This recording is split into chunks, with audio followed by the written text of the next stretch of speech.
What if your child isn't studying enough? It can be so distressing and disappointing when it seems that your child has potential and capability, but they don't study enough, they don't work hard enough. As a parent, what should you do? First thing that I would suggest is something that you can do on your own. It is to create and maintain an overall positive environment with the child. To make them study harder, don't be angry at them, don't micromanage, don't nag, don't pressurize them. Why not? I'm going to give you some reasons. First, when you micromanage or nag your child to study, why did you get up so late? Why didn't you study for 2 hours? Why are you watching television? You're attacking behaviors which are symptoms of the problem. Such behaviors are symptoms of their deeper interests, aptitudes, personality, and core values, or lack of them. You must work to change the core, not keep attacking the symptoms. And in this case, changing the core is to inspire them and motivate them intrinsically to work hard. The core is to develop an interest or a passion for studying. The core is to develop a meaning for studying. So focus on enhancing these.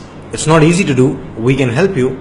But that's the only way, at least the only sane one. Stop attacking the symptoms. Second, micromanaging and nagging doesn't work. It is in fact counterproductive. It clearly creates a negative environment which is not conducive to learning and growth. Research is clear that positive emotions lead to better learning and high levels of stress can impair learning. When you micromanage, nag and pressurize your child constantly, you take away the positive emotions and you increase stress. How do you then expect them to learn well? It's so ironic. You want them to learn, but you are destroying the conditions in which they can learn. It's not so easy to remain positive now, is it?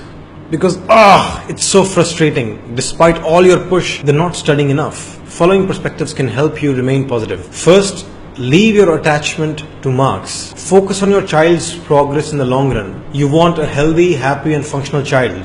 So work towards that. It's really hard to leave your attachment to marks, but you can do it if you remain conscious that marks are a very short-term goal. And if you don't step back from it, it can blind you. So many parents get so obsessed with marks that they forget the long-term goals like the child's actual learning, their sleep, diet, fitness, mental health, recreation, social integration, etc. All of these are nowhere in the list of priorities. What kind of life would your child create for themselves if you ignore all of that? You must take a long-term view on life. So if you focus on the bigger picture and let go of the attachment to marks, you won't suddenly become disappointed or angry every time you hear your child scored less than your expectations. You'll remain positive, which is good for you, good for the child, and good for the relationship. Second, many parents fear that my child simply isn't hardworking. How will they ever become independent, much less successful? As for hard work, remember that whenever your child finds practical work, something hands-on, they might automatically work really hard. School books inherently are not good at generating motivation to work hard. So don't judge their hardworking capacity by their current levels, which you see at studies. Everyone has a capacity to work hard, at least harder than they do at school. So let life take its own course. Don't be disappointed in your child and don't get angry. Finally, just remember how difficult it is to change. Think for yourself. Whenever you get angry, burst at your child, some people even beat them, don't you regret later? Oh, I was so harsh. I shouldn't have criticized them so bad. I won't do it again. But then you do it again. If you can't change your personality, being so wise, then how do you expect your children to change so quickly? Any kind of change is hard. Real hard. You need to empathize with their struggle. Growth isn't easy. Be kind and more accepting. Hope that gives you motivation and perspective to create a positive environment.